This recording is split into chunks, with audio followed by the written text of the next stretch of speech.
ذوالفقار علی بھٹو پر یہ الزام دھرتے ہیں کہ بھٹو کی ہٹ کی وجہ سے شیخ مجیب کو اقتدار نہیں ملا. اور بھٹو کے بارے میں وہ جو ایک بڑا مشہور جملہ ہے کہ ادھر تم ادھر ہم، یہ جملہ منسوب ہو گیا بھٹو کے ساتھ. ایک دن وہ بھٹو صاحب نے اوریانہ فلاشی کو یہ بتایا کہ ایک دن شیخ مجیب سے میری ملاقات ہوئی اور اس نے کہا کہ بھائی دیکھو اس طرح کرتے ہیں کہ مغربی پاکستان تم لے لو اور مشرقی پاکستان میں لے لیتا. جنرل پرویز مشرف جب وہاں گئے تو انہوں نے ڈھاکہ میں جو 1971 کی آزادی کی جو جنگ تھی ان کی بنگلہ دیش والوں کی، اس میں جو لوگ شہید ہوئے تھے ان کے یادگار تھی، اس پر پھول بھی چڑھائے. پروپیگنڈا جو ہے وہ اتنی طاقت رکھتا ہے کہ لوگ جو ہیں وہ سوچتے نہیں ہیں اور جو بات کی جاتی ہے اس کو فوراً مینوان تسلیم کر لیتے ہیں. مسئلے کی جو وجہ تھی وہ یہ 6 نکات تھے. یہ موضوع جو ہے یہ اصل میں سقوط مشرقی پاکستان سے متعلق ہے اور گزشتہ 4-5 مہینوں میں ہونے والے جو واقعات ہیں پاکستان اور بنگلہ دیش میں، ان واقعات نے اس موضوع کی اہمیت کو کچھ اور زیادہ کر دیا ہے. تو آج ہم اسی پر بات کریں گے. سقوط مشرقی پاکستان کی جب ہم بات کرتے ہیں تو ایک ایسا واقعہ ہے، ایک ایسا سانحہ ہے پاکستان کی ہسٹری میں جس میں ابھی تک چند ایک کرداروں کو ہی ہائی لائٹ کیا جاتا ہے، اور ان چند کرداروں میں 3 کردار جو ہیں وہ سب سے زیادہ موضوع بحث بنتے ہیں. ایک جنرل یحییٰ خان، دوسرے شیخ مجیب الرحمن اور تیسرے ذوالفقار علی بھٹو. تو ان شخصیات کا جو کردار رہا مشرقی پاکستان کے حوالے سے اور اس سے پہلے کی جو یہاں پر سیاست تھی یا اس کے بعد، تو اس میں کچھ ایسا تھا کہ عوامی سطح پر اس مسئلے کو اس طرح سے سمجھا گیا اور دیکھا گیا کہ گویا یہی 3 کردار ہیں جو اس واقعے کے ذمہ دار ہیں. اس میں کوئی شک نہیں کہ یہ 3 بنیادی کردار تھے، لیکن ان کرداروں کے علاوہ پاکستان کی ہسٹری میں جو اس واقعے سے پہلے جو واقعات رونما ہوتے رہے اور جو حالات رہے، ان حالات پر بھی نظر ڈالنی چاہیے اور دیکھنا چاہیے کہ وہ جو سقوط مشرقی پاکستان کے جو اسباب تھے وہ کیا تھے اور جو اصل وجوہات تھیں،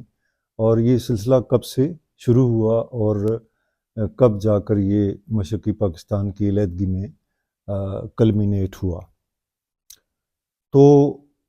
اس سے پہلے کہ میں، جیسے آپ نے اس ویڈیو کے جو کیپشن ہے اس میں دیکھا ہوگا کہ ذوالفقار علی بھٹو کی کچھ پیشن گوئیاں تھیں، کچھ پریڈکشنز تھیں جو آج ہمیں پتہ چلتا ہے کہ صحیح ثابت ہو رہی ہیں. ان پر بات کریں گے، لیکن اس سے پہلے میں تھوڑا سا اس کا پس منظر جو ہے وہ آپ کے سامنے رکھتا ہوں اور پھر بات کو ہم آگے بڑھائیں گے. یعنی اگست، پچھلے سال کا جو اگست کا مہینہ ہے، جولائی اگست میں بنگلہ دیش میں ایک اسٹوڈنٹس کی تحریک چلی، ایک بہت بڑی ایجیٹیشن ہوئی اور شیخ حسینہ واجد کے خلاف، اور آخر میں یہ ہوا کہ شیخ حسینہ واجد کو سرنڈر کرنا پڑا اور وہ ملک چھوڑ کر انڈیا چلی گئی. اس کے بعد پھر نئی حکومت جو ہے وہ محمد یونس کی قیادت میں اس وقت بنگلہ دیش کی جو نظم و نسق ہے اس نے سنبھال لیا ہے، اور وہ ایک نئے انداز میں جو امور مملکت ہیں ان کو چلا رہے ہیں. تو اس کے بعد اس واقعے کو پاکستان میں کس طرح دیکھا گیا، یعنی شیخ حسینہ واجد کا جو اس کے خلاف جو کو ہوا اور اس کو وہاں سے نکلنا پڑا بنگلہ دیش سے، تو پاکستان میں اس واقعے کو، اس پر ایک خوشی کا اظہار کیا گیا. اور اس سے پہلے کچھ چند مہینے پہلے پاکستان کی سپریم کورٹ میں جو بھٹو کے قتل کا مقدمہ تھا اس کو دوبارہ کھولا گیا، اور اس میں عدالت کا جو ججمنٹ تھی اس کے مطابق یہ قرار دیا گیا کہ بھٹو کے ساتھ زیادتی ہوئی، بھٹو کو انصاف نہیں ملا اس قتل کے مقدمے میں، اور بھٹو کو جتنا سہولتیں یا انصاف ملنا چاہیے تھا اس مقدمے میں وہ نہیں دیا گیا. تو اس جو بھٹو کی پھانسی کی سزا تھی اس کو ایک جوڈیشل مرڈر قرار دیا گیا. ایک بہت بڑا واقعہ تھا، اور بھٹو کے حوالے سے جتنے لوگوں کے مخالفین کے ذہن میں جو تحفظات تھے یا مخالفت تھی، اس کا ایک بڑا بھرپور جواب اس سپریم کورٹ کے فیصلے کی صورت میں سامنے آ چکا ہے۔ اب ہم آتے ہیں ان واقعات کی طرف جو شیخ حسینہ واجد کے جو خلاف کو ہوا اور اس کی حکومت کا تختہ الٹ دیا گیا تو اس کے بعد کیا ہوا؟ اس کے بعد یہ ہوا کہ اب نئی حکومت جو ہے وہاں پر قائم ہو چکی ہے، اور شیخ حسینہ واجد اس وقت انڈیا میں ہے، اور نئی حکومت نے یہ کیا کہ وہاں پر جو تعلیمی نصاب ہے اسکولوں اور کالجوں اور یونیورسٹیوں میں، اس نصاب میں شیخ مجیب الرحمن جو شیخ حسینہ واجد کے والد تھے، شیخ مجیب الرحمن جن کو فاؤنڈر آف بنگلہ دیش سمجھا جاتا ہے، بنگلہ دیش کا بانی کہا جاتا ہے، تو شیخ مجیب الرحمن کو کتابوں سے اور نصاب سے نکال دیا گیا ہے، اور باہر جو بازاروں میں یا کہیں عمارتوں پر جو شیخ مجیب الرحمن کے مجسمے تھے ان کو بھی اتار دیا گیا ہے، اور دفتروں اور اسکولوں اور کالجوں میں جہاں پر شیخ مجیب کی تصویر ہوا کرتی تھی وہاں پر اب انہوں نے ضیاء الرحمن کی تصویر لگا دی ہے۔ اس کی وجہ یہ ہے کہ جنرل ضیاء الرحمن وہ بنگلہ دیش کے وہ آرمی افیسر تھے جو بعد میں بنگلہ دیش کے صدر بھی بنے۔ انہوں نے مارچ 1971 میں جو سرچ لائٹ آپریشن شروع ہوا وہاں پر ملٹری کا کریک ڈاؤن، تو اس میں 26 مارچ کو جو اعلان آزادی کیا تھا، ڈکلیریشن آف انڈیپینڈنس کا اعلان کیا تھا، وہ کہتے ہیں کہ جنرل ضیاء الرحمن نے کیا، اگرچہ اس سے پہلے 26 مارچ کو جب 1971 کو جب شیخ مجیب الرحمن کو گرفتار کر لیا گیا تو اس وقت شیخ مجیب الرحمن کا ایک پری ریکارڈڈ انٹرویو ریڈیو پر نشر کیا گیا تھا جس میں انہوں نے بنگلہ دیش کی علیحدگی کا اعلان کیا تھا، اور بنگلہ دیش کے لوگوں سے یہ کہا تھا کہ وہ جہاں بھی ہیں وہ اپنے ملک کی خاطر اور پاکستان کی فوج کے خلاف وہ لڑائی لڑیں اس وقت تک جب تک کہ پاکستان کا آخری فوجی یا سپاہی اس سرزمین سے یعنی بنگلہ دیش سے نکل نہیں جاتا۔ لیکن جو باقاعدہ اعلان ہوا یعنی ریڈیو پر، وہ جنرل ضیاء الرحمن نے کیا، کیونکہ اس شیخ مجیب کے اس اعلان کے بارے میں کہا جاتا ہے کہ یہ ایک پری ریکارڈڈ بیان تھا جو انہوں نے پہلے سے ریکارڈ کر کے رکھا ہوا تھا، اور جو ہی ان کو اریسٹ کی خبر ملی کہ ان کو اریسٹ کیا جا رہا ہے تو انہوں نے اپنے لوگوں سے کہا، اور انہوں نے ان کا ایک فوجی افسر تھا، اس نے یہ جو اعلان تھا وہ ریڈیو پر نشر کروا دیا۔ لیکن بذات خود جو اعلان کیا وہ جنرل ضیاء الرحمن نے علیحدگی کا اعلان کیا تھا۔ تو حالانکہ اس کے بعد اس وقت جب کریک ڈاؤن شروع ہوا اور ملٹری کا سرچ آپریشن شروع ہوا بنگال میں، تو اس وقت بنگلہ دیش کی جو سیاسی قیادت تھی عوامی لیگ کی، وہ ان میں سے اکثر لوگ جو تھے وہ وہاں سے نکل گئے تھے، اور وہ کچھ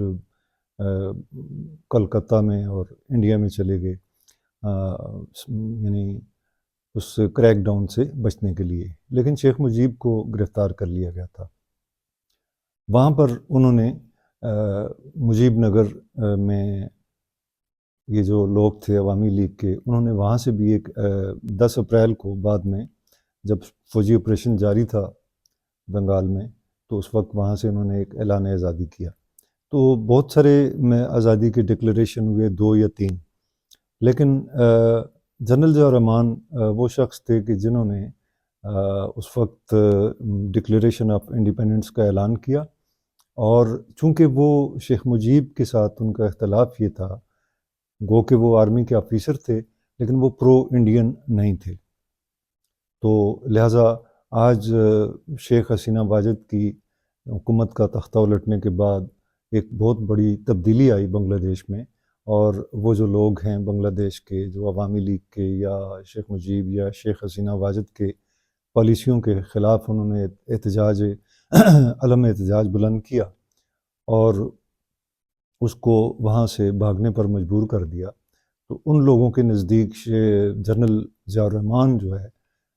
جو بعد میں بنگلہ دیش نیشنلسٹ پارٹی بھی بنائی انہوں نے، اور ان کی جو بیگم ہے، بیگم خالدہ ضیاء، وہ 2 دفعہ وزیر اعظم بھی رہیں۔ تو یہ آج کل کے جو واقعات ہیں پچھلے 2-4 مہینوں میں جو ہوئے، اب ان واقعات کو سامنے رکھتے ہوئے ہم کچھ تاریخی حقائق ایسے ہیں کہ جن کے بارے میں بات کرنا بہت ضروری ہے۔ ذوالفقار علی بھٹو 1970 میں جو الیکشن ہوئے، اس میں مغربی پاکستان میں جو میجارٹی لی ہے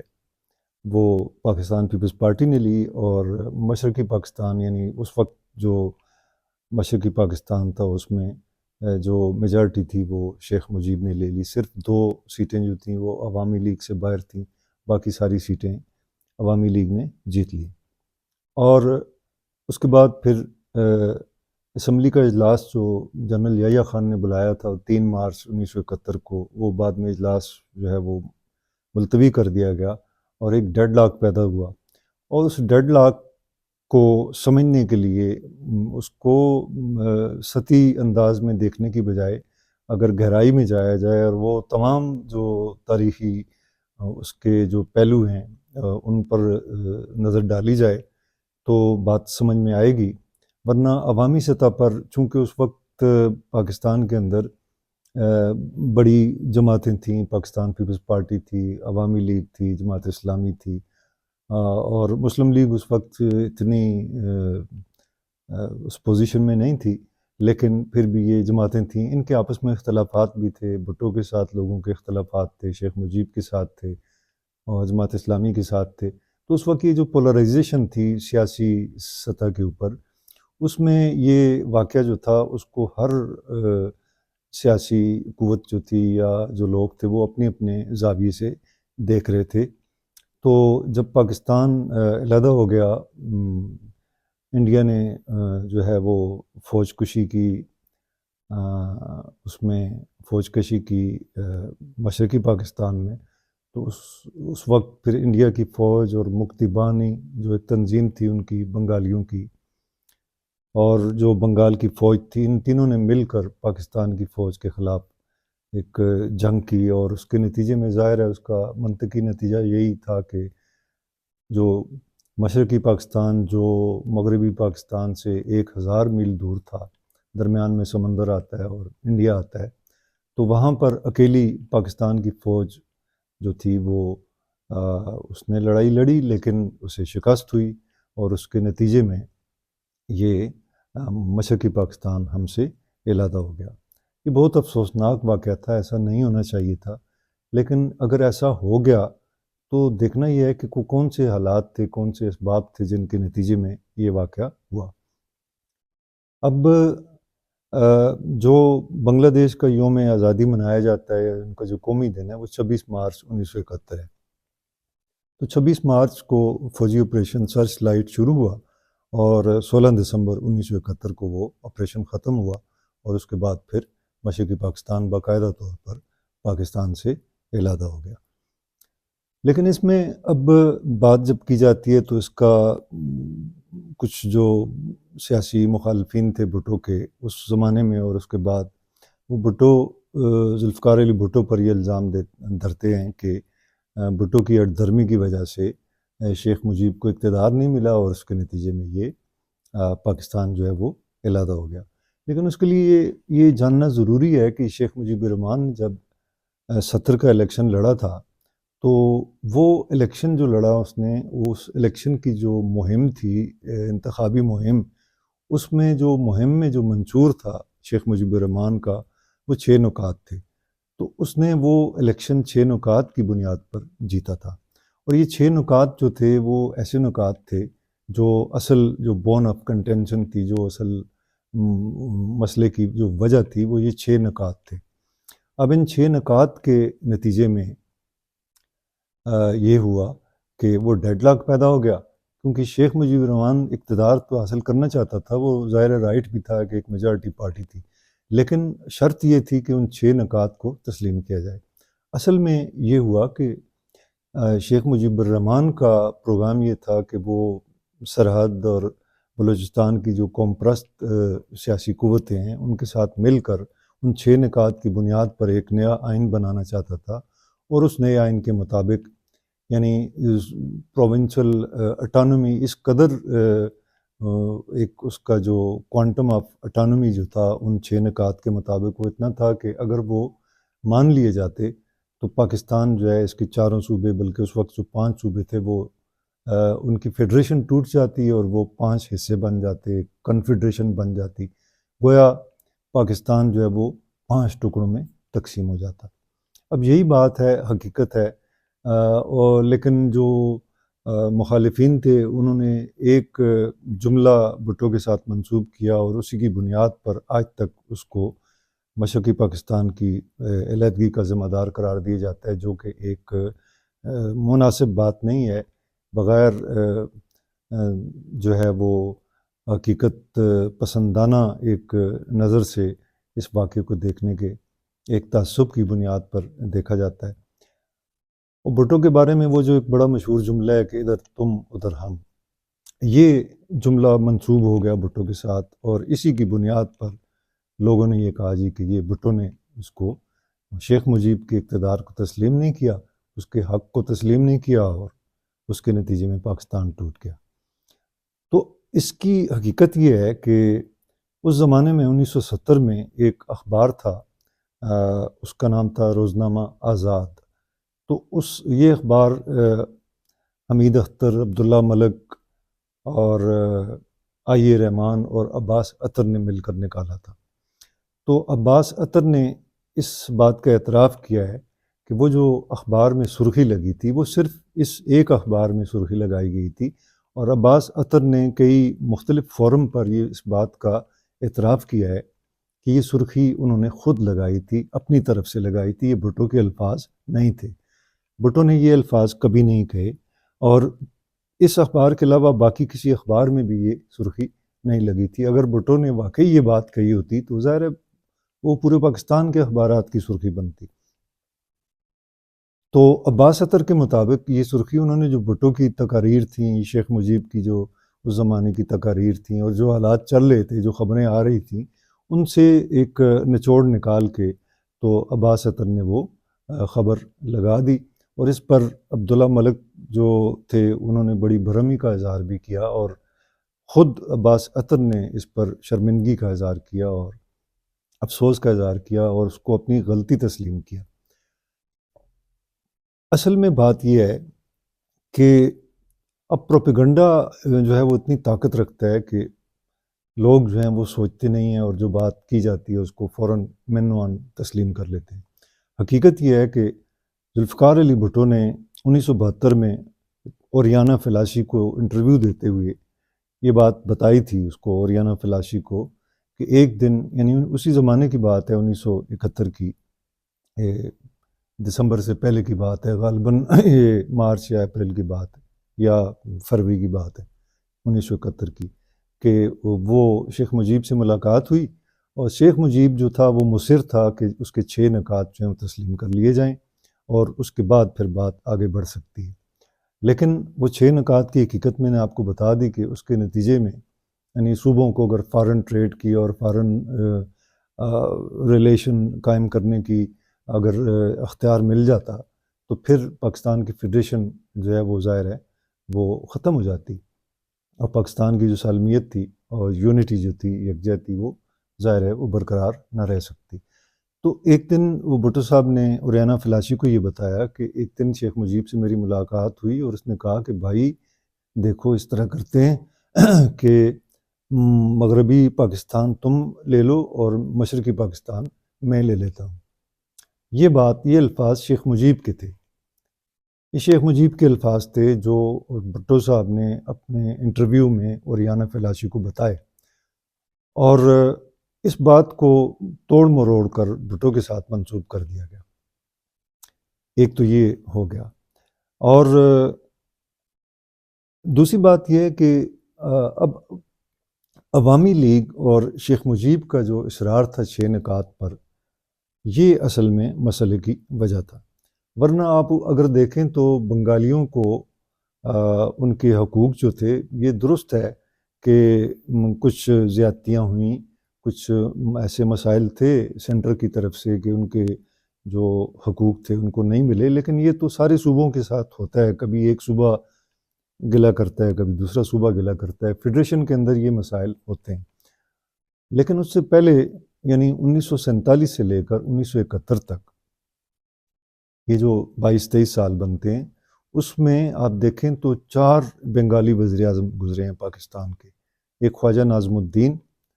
اس کے بعد محمد علی بوگرا، پھر حسین شہید سہروردی، اور پھر آخر میں 1971 میں نور الامین۔ یہ چاروں لوگ جو تھے، بلکہ جو 5ویں جو پاکستان کے جو گورنر جنرل بھی بنے اور بعد میں پاکستان کے صدر بھی بنے، اسکندر مرزا، وہ بھی بنگالی تھے۔ تو یہ 5 شخصیات جو پاکستان کے جو اعلیٰ منصب پر فائز رہیں، یہ 5 بنگالی تھے۔ تو ایسی بات نہیں تھی کہ بنگالیوں کو سیاست میں یا اقتدار میں حصہ نہیں ملا، یعنی پہلے 23 سالوں میں یعنی اتنے وزیر اعظم تبدیل ہوئے، اتنے صدور اور گورنر جنرلز، تو اس میں یعنی جو 4 وزیر اعظم تھے وہ بنگالی تھے، اور 5واں جو تھا وہ اسکندر مرزا، جو بعد میں صدر بنا، پہلے گورنر جنرل اور بعد میں صدر بنا۔ اور اس کے علاوہ نور الامین جو تھے وہ پاکستان کے وزیر اعظم بھی رہے، گو کہ وہ چند دن وزیر اعظم رہے 1971 میں، لیکن جب بھٹو صاحب صدر بنے، اقتدار ان کو ملا، تو اس کے بعد پھر نور الامین کو نائب صدر بنا دیا گیا۔ پاکستان کی ہسٹری میں وہ پہلی مثال ہے اور آخری مثال ہے جس میں ایک نائب صدر کے عہدے پر ایک بنگالی کو فائز کیا گیا۔ تو یہ صورتحال ہے۔ اب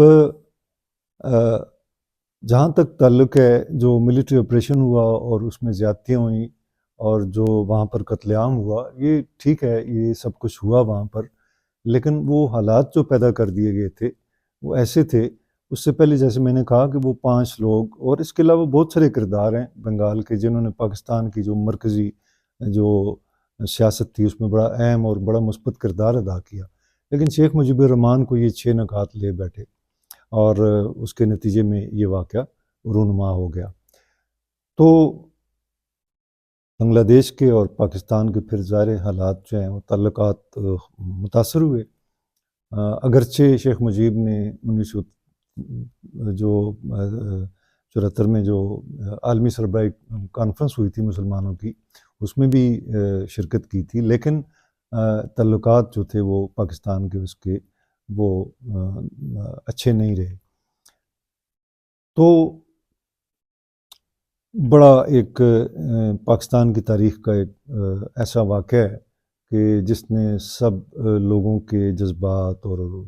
احساسات پر بڑے انمٹ نقوش چھوڑے۔ اور فیض احمد فیض کے ایک غزل جو کہی تھی انہوں نے سکوت مشرقی پاکستان کے بعد کہ ہم کے ٹھہرے اجنبی کتنی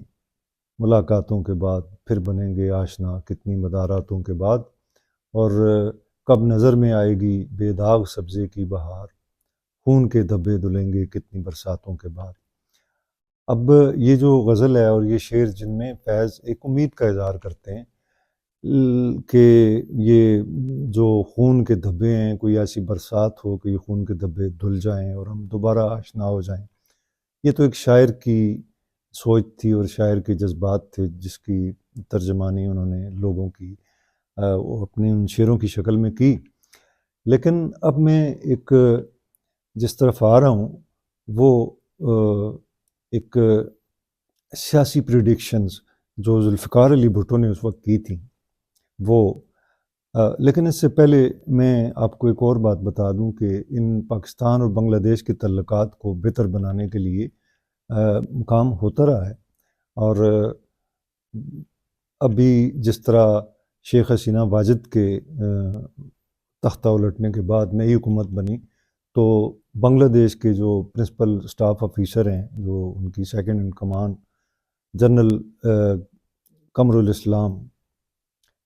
یہ پاکستان کا انہوں نے دورہ کیا اپنے اعلیٰ سطح کے ایک ڈیلیگیشن کے ساتھ، وہ آرمی چیف کے ساتھ ملے، وہ chairman joint chief of staff committee کے ساتھ جنرل سائر شمشاد کے ساتھ ملے، اور انہوں نے جو ہے وہ ایئر چیف کے ساتھ بھی ملاقات کی، اور پاکستان کی جو JF-17 تھنڈر جہاز ہیں ان میں بڑی دلچسپی کا اظہار کیا، اور اس کے علاوہ بہت سارے جو معاہدے یا ٹریڈ یا وہ کرنا چاہتے ہیں، اور آرمی کی جو ٹریننگ ہے اس سلسلے میں جو تعاون ہے دونوں ملکوں کے درمیان، باہمی ایک دفاعی تعاون ہے، اس کی باتیں کی گئیں۔ تو یہ ایک بڑا ایک خوشائند ایک بات ہے کہ اس سطح کا بنگلہ دیش کا وفد جو ہے وہ پاکستان آیا۔ ایسا ہی ایک وفد سن 2002 میں پاکستان سے بنگلہ دیش گیا تھا، جب خالدہ ضیاء کی حکومت تھی، خالدہ ضیاء وزیر اعظم تھی اس وقت، تو پاکستان کے صدر جنرل پرویز مشرف نے بنگلہ دیش کا دورہ کیا تھا۔ اس وقت بنگلہ دیش میں جو عوامی لیگ کے حامی تھے انہوں نے بڑے احتجاج بھی کیے اور بڑی ایجیٹیشن کی، اور مطالبہ کیا کہ پاکستان 71 کے واقعات پر جو ہے وہ معافی مانگے۔ لیکن یہ ہوا کہ جنرل پرویز مشرف جب وہاں گئے تو انہوں نے ڈھاکہ میں جو 1971 کی آزادی کی جو جنگ تھی ان کی بنگلہ دیش والوں کی، اس میں جو لوگ شہید ہوئے تھے ان کے یادگار تھی، اس پر پھول بھی چڑھائے، اور انہوں نے 71 کے واقعات پر افسوس کا اظہار بھی کیا، اور انہوں نے اس امید کا اظہار کیا کہ ہم ماضی کو ایک دفن کر دیں گے، اور مستقبل کی جو تابناکی ہے اس کو ہم دیکھیں، اور ایک کمپرومائز اور ایک اچھے تعلقات کی طرف ہم بڑھیں۔ یہ انہوں نے اپنے جذبات کا اظہار کیا تھا۔ بڑا وارم ویلکم دیا گیا تھا پرویز مشرف کو وہاں پر۔ تو یہ اس کے بعد پھر کچھ تعلقات بہتر ہوئے، کچھ ٹریڈ ایگریمنٹس ہوئے بنگلہ دیش کے ساتھ، تو برف جو ہے وہ ظاہر ہے آہستہ آہستہ پگھلنی شروع ہو چکی تھی۔ لیکن یہ باتیں ساری جو واقعات ہو رہے ہیں ان سے کچھ چیزوں کا ثبوت ملتا ہے، اور وہ ثبوت یہ ملتا ہے کہ بھٹو نے ایک تو پیشن گوئی یہ کی تھی، اسی اوریانا فلاسی کے ساتھ انٹرویو میں بھٹو صاحب نے یہ کہا تھا کہ شیخ مجیب کے بارے میں کہ میں شیخ مجیب کو 1954 سے جانتا ہوں، اس کے 1966 سے انڈیا کے ساتھ جو ہے وہ تعلقات استوار ہو چکے تھے، اور وہ ایسا آدمی ہے کہ جو اس کے اندر یہ اہلیت نہیں ہے، صلاحیت نہیں ہے کہ وہ مسائل کو حل کر سکے، نہ اس کے اندر وہ سینس ہے، نہ اس کے اندر وہ سیاسی بصیرت ہے۔ اور پھر بھٹو نے یہ کہا تھا کہ شیخ مجیب زیادہ دیر تک نہیں رہے گا، یہ پاکستان ٹوٹنے کے بعد کی بات ہے، 1972 میں یہ انٹرویو ہوا تھا۔ تو انہوں نے کہا، بھٹو نے کہا کہ شیخ مجیب زیادہ سے زیادہ 8 مہینے یا 1 سال تک رہے گا، اس کے بعد وہ جو اس نے انتشار پیدا کیا وہ انتشار خود اس کو کھا جائے گا۔ تو یہ بات بالکل صحیح ثابت ہوئی۔ ٹائم تھوڑا سا زیادہ لگ گیا، یعنی 1 سال کی بجائے 3.5 سال کے بعد اسی شیخ مجیب کی فوج نے ایک کو کیا، اور اس میں شیخ مجیب کو انہوں نے قتل کر دیا۔ ایک تو یہ بات ثابت ہو گئی، کیونکہ بھٹو صاحب نے یہ کہا تھا کہ شیخ مجیب نے علیحدگی تو حاصل کر لی، لیکن وہ اس کو سنبھال نہیں سکے گا، تو وہ سنبھال نہیں سکا، وہ بات ثابت ہو گئی۔ دوسری بات جو بھٹو صاحب نے کی تھی وہ یہ تھی کہ یہ ٹھیک ہے، یہ واقعہ تو رونما ہو گیا، لیکن میرا خیال ہے کہ 10-15 سال کے اندر پاکستان اور بنگلہ دیش ہیں وہ دوبارہ ایک فیڈریشن میں یونائٹ ہو جائیں گے۔ اب یہ بات کس حد تک جو ہے وہ سچ ثابت ہو رہی ہے آج، اس کا آپ اندازہ لگا سکتے ہیں۔ اگرچہ ممکن شاید نہ ہو کہ پاکستان اور بنگلہ دیش ایک فیڈریشن میں دوبارہ جڑ جائیں، لیکن اتنا ضرور ہوا ہے اور وہ ہو رہا ہے۔ ہم دیکھ رہے ہیں کہ پاکستان اور بنگلہ دیش اب اتنے قریب آ چکے ہیں کہ وہ ایک دوسرے کے ساتھ دفاعی تعاون کی باتیں کر رہے ہیں، معاہدے کر رہے ہیں، اور اب ایک ریسنٹ جو ڈیولپمنٹ ہے وہ تو یہ ہے کہ پاکستان بنگلہ دیش کا جو ویزا ہے اس کو بھی آسان کر دیا گیا لوگوں کے لیے، تاکہ لوگ پاکستان سے بنگلہ دیش جا سکیں اور بنگلہ دیش سے پاکستان آ سکیں۔ وہ فاصلے جو ہیں وہ کم ہونا شروع ہو گئے ہیں، برف پگھلنی شروع ہو گئی ہے، اور وہی بھٹو کی پیشن گوئی کہ ہم دوبارہ جو ہیں وہ قریب آنے لگ گئے ہیں۔ اگر ہم دوبارہ اکٹھے ہو جاتے ہیں، ایک مضبوط حتیٰ کہ سفارتی تعلقات بھی قائم ہو جاتے ہیں، ایک الائنس کی صورت بن جاتی ہے، تو وہ تو میرا خیال ہے کہ فیڈریشن سے بھی بہتر ہے، کیونکہ فیڈریشن میں تو پھر یہ ہوتا ہے کہ کبھی نہ کبھی ٹوٹنے کے امکانات موجود ہوتے ہیں، لیکن الائنس جو ایک بن جاتا ہے وہ مضبوط ہوتا ہے اور وہ بڑا دیر پا ثابت ہو سکتا ہے۔ بھٹو صاحب نے کہا تھا، ایک اور بات کی تھی کہ اب یہ مشرقی پاکستان جو ہے وہ ظاہر ہے الگ ہو گیا ہم سے، لیکن کیا ہوگا، وہ کیا کریں گے؟ یعنی جو مغربی بنگال ہے، یہ ہمارے والا تو مشرقی بنگال تھا جو مشرقی پاکستان ہے اب، اور مغربی بنگال جو انڈیا کے اندر ہے، کولکتہ وغیرہ، تو ان کے درمیان تو بہت فرق ہے، بہت زیادہ فرق ہے، یعنی بہت زیادہ مذہب کا فرق ہے، وہاں پر زیادہ بنگالی جو ہیں وہ ہندو ہیں، اور مشرقی جو بنگال ہے اس میں مسلمانوں کی اکثریت ہے، تو ان کے درمیان آپس میں کوئی کامن چیزیں بہت کم ہیں، لیکن ہمارے یعنی ویسٹ پاکستان کے اور ایسٹ بنگال کے درمیان ایک سب سے بڑا جو مضبوط جو بانڈ ہے، جو رشتہ ہے، وہ مذہب کا ہے، تو یہ ایک ایسا رشتہ ہے، ایک ایسا ایک وجہ بن سکتی ہے جو ہمارے دوبارہ قریب آنے کی۔ تو یہ جو بھٹو کی دو پیشن گوئیاں تھیں، وہ آج ہم دیکھتے ہیں کہ وہ سچ ثابت ہو رہی ہیں۔ ایک شیخ مجیب کے بارے میں جو انہوں نے بات کی، وہ تو بالکل ایگزیکٹلی وقت کے تھوڑے سے فرق کے ساتھ ویسا ہی ہوا کہ شیخ مجیب جو ہے وہ اپنے بنائے ہوئے، اپنے علیحدہ کیے ہوئے ملک کو سنبھال نہیں سکا، اور وہ خود اسی ان کا شکار ہو گیا اپنے جو پھیلائے ہوئے انتشار کا۔ اور دوسری بات یہ کہ بنگلہ دیش اور پاکستان جو ہیں وہ ایک دوسرے کے قریب آ رہے ہیں۔ یہ وہ حقائق ہیں کہ جنہیں ہم دیکھتے ہیں تو ہمیں محسوس ہوتا ہے کہ جو سیاسی بصیرت والی قیادتیں ہوتی ہیں، جن کے اندر ایک سیاسی بصیرت ہوتی ہے، وہ بالآخر وہ اس ملک کے لیے بہتر ثابت ہوتی ہیں۔ تو ان حقائق کو مجھے امید ہے کہ آپ ان پر خود بھی غور کریں گے۔ اس کے بارے میں بہت سارے کتابوں میں حوالے موجود ہیں، اور خاص طور پر یہ جو بات میں نے کی تھی ادھر تم ادھر ہم والی، اس کو میری گزارش ہوگی کہ آپ جو میں نے ریفرنس دیے ہیں ان کو آپ ضرور دیکھیں، آپ کو مل جائیں گے۔ اور عباس ستر کی وہ جو سٹیٹمنٹ ہے، بیان ہے، اعترافی بیان، کہ جس میں انہوں نے اس کو اپنی غلطی تسلیم کیا، وہ سرخی لگائی ادھر تم ادھر ہم والی، یہ بات دراصل شیخ مجیب الرحمن نے کی تھی، اور شیخ مجیب الرحمن جو تھا وہ مصر تھا اپنے 6 نکات پر، وہ بار بار بات کرتا تھا، وہ 6 نکات کی بات کرتا تھا، اور 6 نکات اگر تسلیم کر لیے جاتے تو اس کے نتیجے میں پاکستان جو تھا وہ 2 ٹکڑوں میں 5 ٹکڑوں میں تقسیم ہو جاتا۔ کچھ چیزیں ایسی ہوتی ہیں کہ جن کو ایک حقیقت پسندانہ انداز میں اور بغیر کسی تعصب کے اگر دیکھا جائے تو بات سمجھ میں آ سکتی ہے۔ یعنی اس سے پہلے آپ دیکھیں تو جو اردو اور بنگالی کا جو قومی زبان کا مسئلہ بنا تھا، اس میں خواجہ ناظم الدین ایک بہت بڑے لیڈر تھے، بنگالی تھے، اگرچہ ان کا تعلق مسلم لیگ کے ساتھ تھا لیکن بنگال سے تھے وہ، تو انہوں نے خود جب اردو کے خلاف ایک وہاں پر ایجیٹیشن شروع ہوئی تو انہوں نے خود قائد اعظم سے کہا تھا کہ یہ آپ اس سلسلے میں کردار ادا کریں اپنا، کیونکہ یہ ریاست کو کمزور کرنے کی ایک سازش ہے۔ اسی طرح بنگال کے اس وقت کے جو اکثر لوگ تھے وہ اردو کے حق میں تھے، اردو ایک لینگوا فرانکا کے طور پر اس کو قومی زبان قرار دیا گیا تھا، کیونکہ یہ پاکستان کے کسی صوبے کی زبان نہیں تھی، لہٰذا اس کے بارے میں یہ کہنا کہ یہ کوئی تعصب تھا وہ نہیں ہے۔ اگر پنجابی کو قومی زبان بنا دیا جاتا ہے، یا پشتو کو، یا کسی اور سندھی کو یا کشمیری کو، تو پھر یہ کہا جا سکتا تھا کہ ایک تعصب کیا گیا ہے، لیکن اردو جو زبان تھی یہ تو ہندوستان کی زبان تھی، اور مسلمانوں کی جو پرانا اردو ہندی تنازع تھا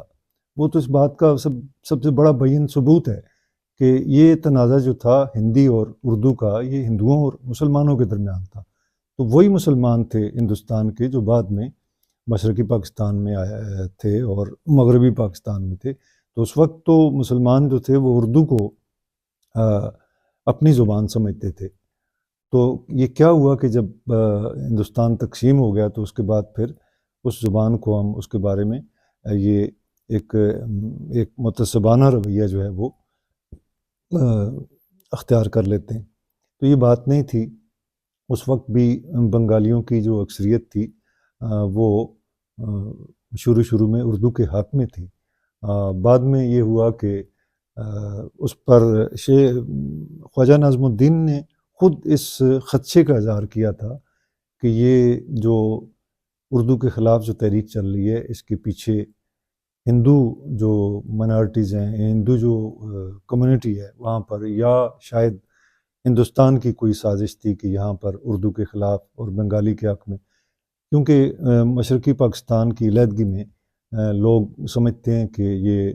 بنگالی کو قومی زبان قرار نہ دینا جو تھا یہ بھی ایک بہت بڑا فیکٹر تھا. لیکن اس کی حقیقت یہی ہے